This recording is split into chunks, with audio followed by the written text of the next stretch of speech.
Good afternoon, everyone. My name is Karapong, the presenter of this section of this paper. Yep. My paper is about the architecture of the Jawa Mosque in Bangkok and its Javanese style. The first thing that I have to say is this project is like an initial project because our faculty got the commission for renovate this mosque. This mosque is like a very old mosque. It's like a 116 years old. So the first when we want to renovate it is we try to study is this possible to check this mosque and the mosque in Javanese in Java Island is they have something connection or is separate. And another, we try to find the approach for conservation or for renew the building. So the objective is we try to find to connect, compare the style of them and purpose of the conservation. First of all, it's we try to think is it possible to have a Java style in Thailand? So we check the history. It's since King Rama the Fifth, it's he really liked the visit the Java island and import the garden to here. And after that, it's people from Java has come to Thailand. Maybe they come because of the political issue, economic issue, and the other things. So they come to Thailand and bring their very rich culture to here. It's it's, if you can see very easy because the clothes, their way of life is come with them and come to stay visit in Thailand and stay in Thailand. And also some food, very unique food that we really know is come from Islamic style or Java style. So it is possible to have this style in Thailand because the people just come. So after that, when we back to the mosque itself.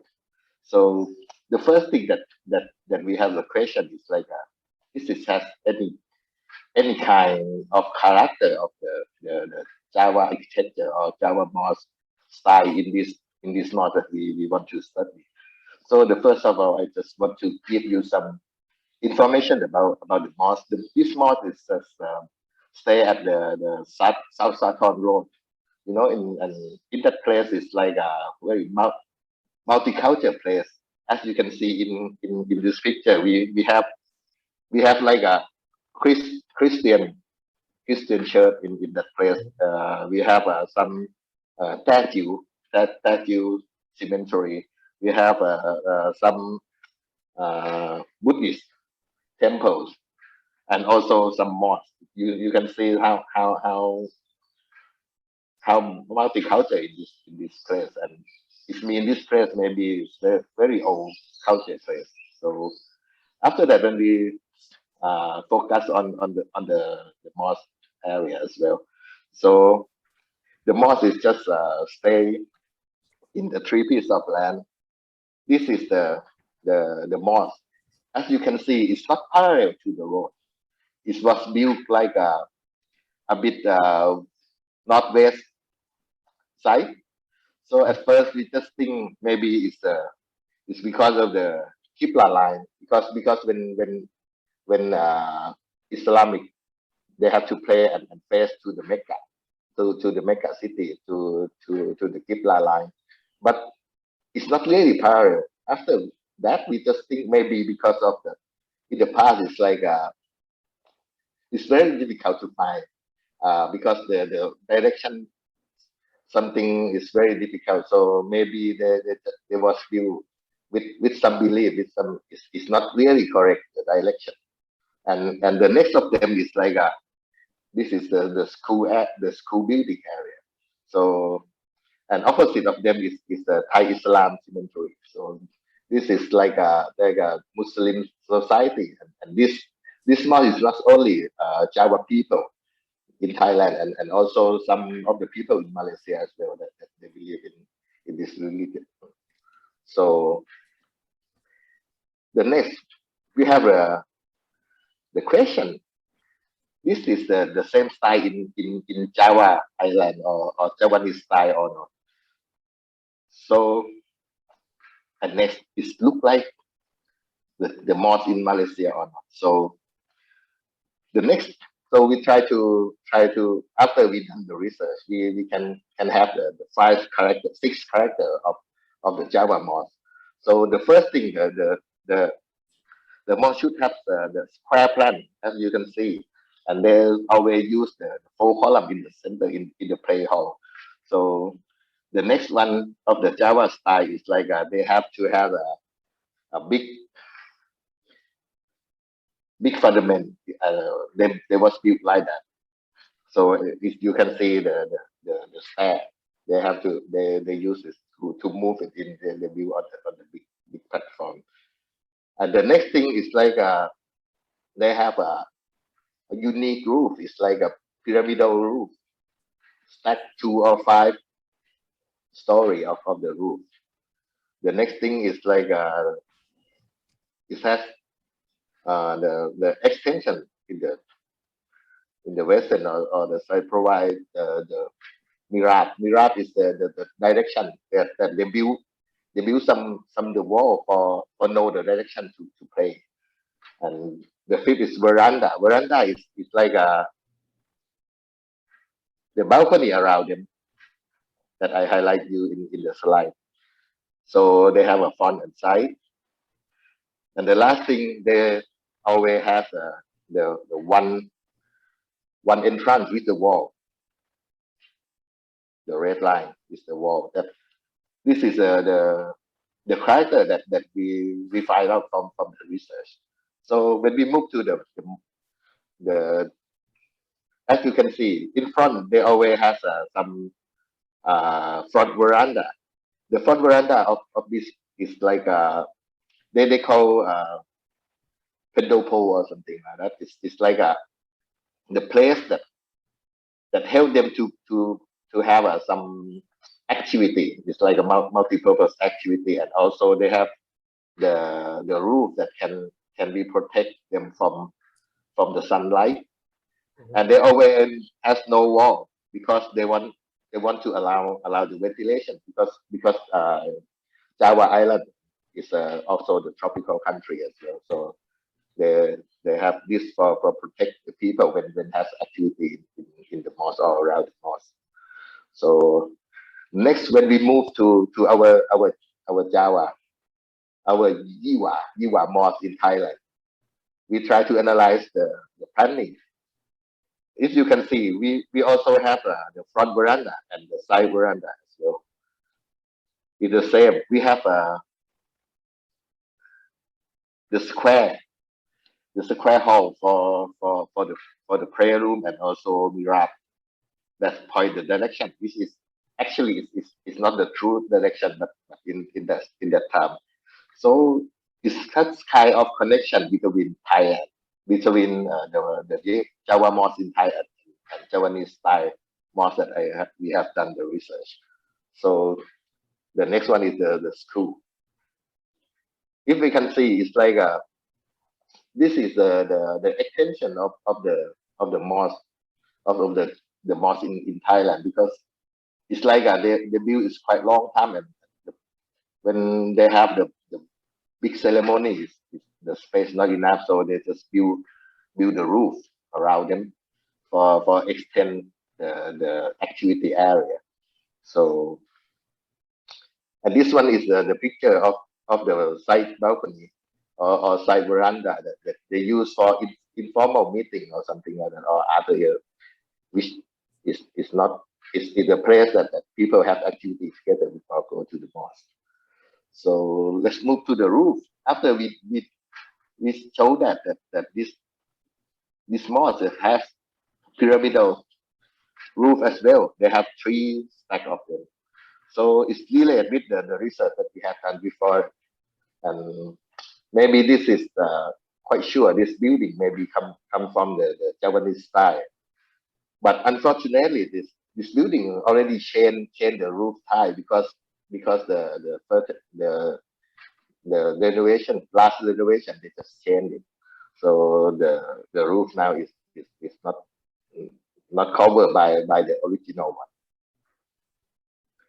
And this is the column that we told before, because the character of the whole play is like they need the big and very high ceiling place and has some sunlight, and you can see this is mirab. This is direction that people uh, should play to this direction.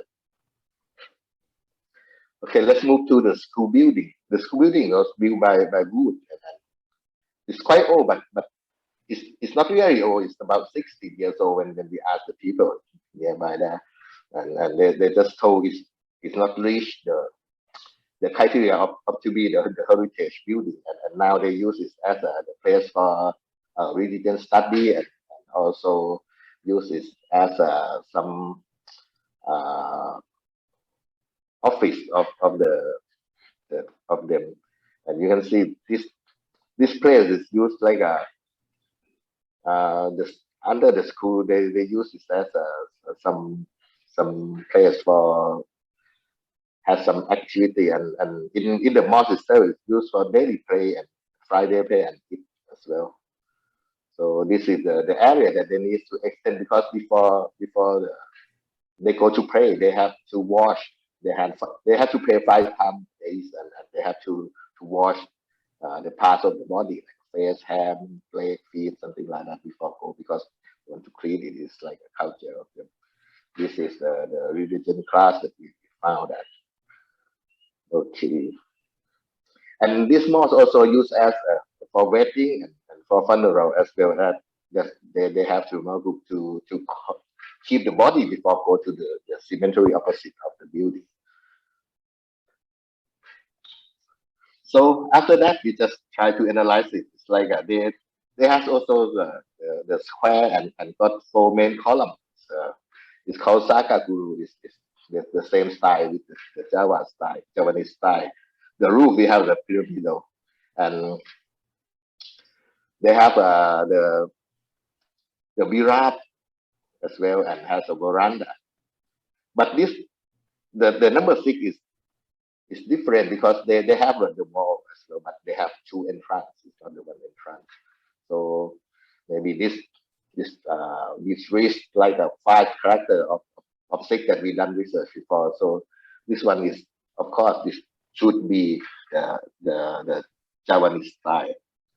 When we go to the conservation point of view, this is from Andy Sabitono. They divide into three straits. It's like a critical.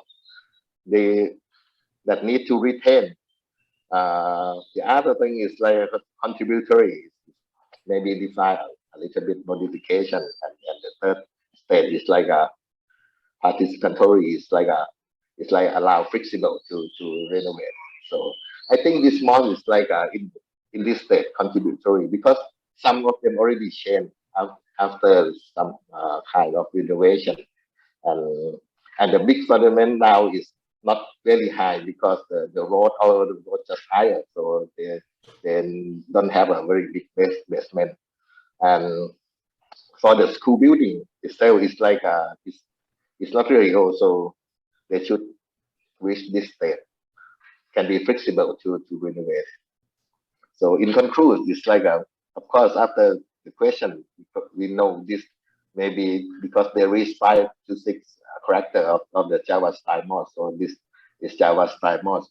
But for the conservation approach, for the mosque itself, we just try to keep some character, but maybe we can allow to do something more, because it's like they have many times renovation, so it's not really original one.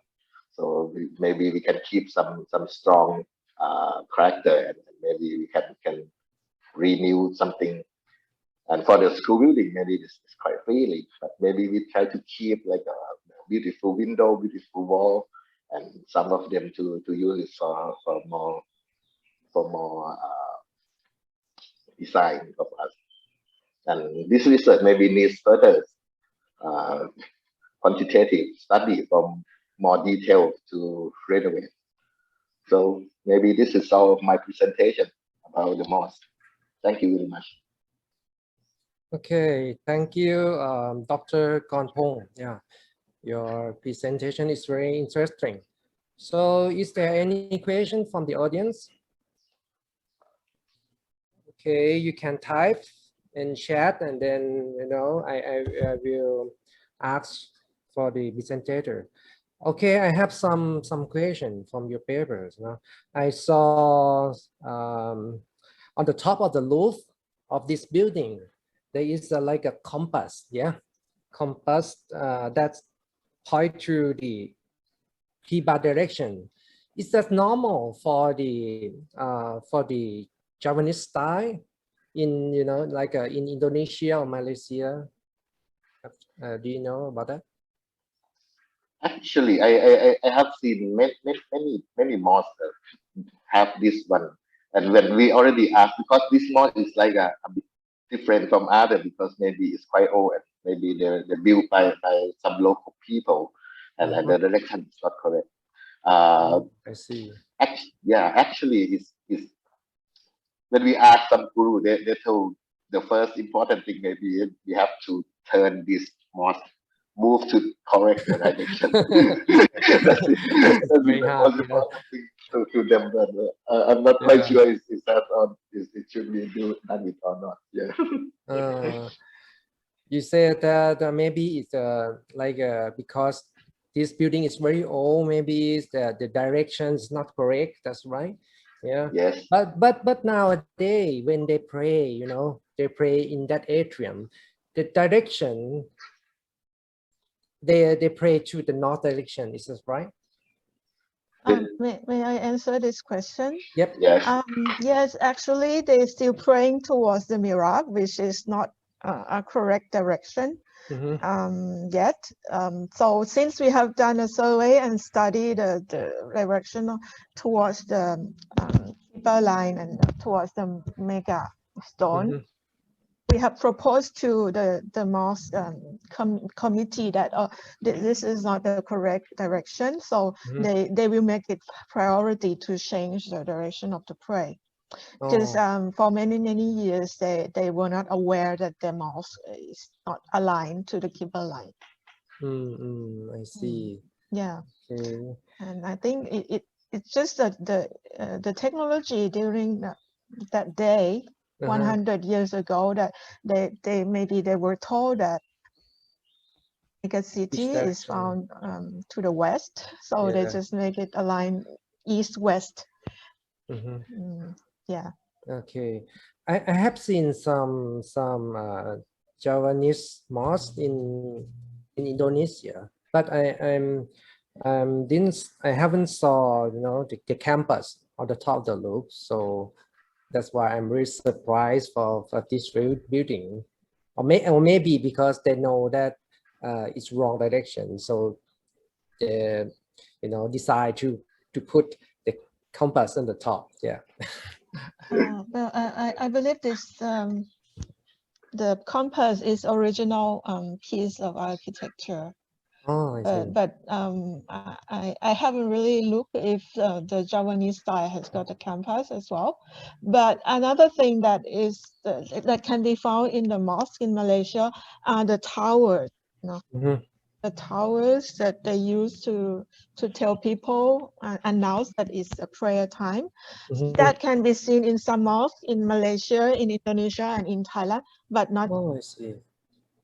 But it is mosque. I do have a question.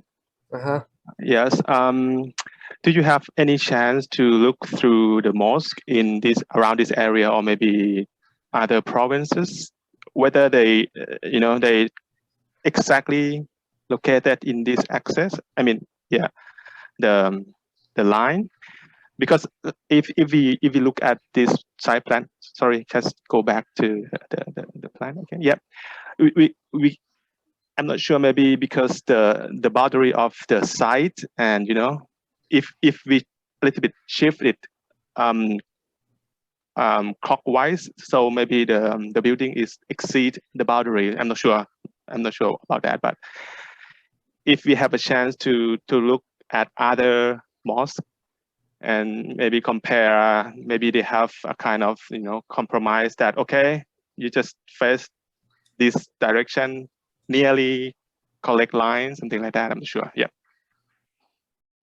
We haven't looked at the other mosque yet regarding the Qibla line, but yeah, maybe you're right because of the limit of the land. If they shift it to the correct direction, they will exceed the boundary. So maybe that's the limit of the construction as well. Thank you for the comment. I see another question from Fiona Wong. Okay. Fiona Wong. Yeah, Fiona Wong said that it is a Javanese style mosque I have visited before, known as Masjid Kampung Laut. Kampung Lam. Laut in Kelantan. Yes. Yeah. Oh, you can ask. Yeah. Oh no, actually it's just a comment just to share with everyone, because this mosque that I visited in Kelantan when I was doing my PhD research together with my professor, focusing on the Kelantan shadow play puppets, and also because we visited basically we visited, of course, the different districts, and this is one of the oldest standing mosque that I know of, which is in the Javanese style. And also the last I heard that it was shifted, it was basically shifted, with everything like something like, because I'm not too familiar, I'm not an architecture expert, okay, by the way, just to share what I know about this mosque, and they could actually disassemble everything. And then when they shifted to inner lands or higher grounds, away from flood, then they managed to assemble back everything. And that's really amazing, because with the technology that, that was built, I think if I Googled the history dating back to even the 18th century, and I mean, there's also another reference that was drawn to it, maybe even the 15th century. So this is something, I mean, it's always something very amazing to discover when, with the earlier architects or engineers, they're able to, actually, construct buildings like this, using just those locking systems or whatnot, which I understand even like China, like those palaces and all, they also use that. I mean, a similar kind of technology and concept. And for this mosque, so it was shifted, you see, and then reassembled again. So this is really amazing about this, this mosque. Okay, thank you very much. Yeah, a bit difficult because it's like I think the region of our region is like in Thailand as well. They use the wood or some this kind of prefabricate building, so they can reassemble it again. But this one maybe they made from the concrete or for the mosque, but for the schooling maybe possible to reassemble it I think it's very interesting there as well. You're welcome to visit Malaysia and to visit Kelantan. Thank you. To perhaps do some studies and to see if there's any similarities, since you mentioned that there could be similarities within the region, and I believe with many things as well. My 2 cents. Thank you. Okay, thank you very much. And so you next to our next topic. Now, thank you very much for Dr. Karapong.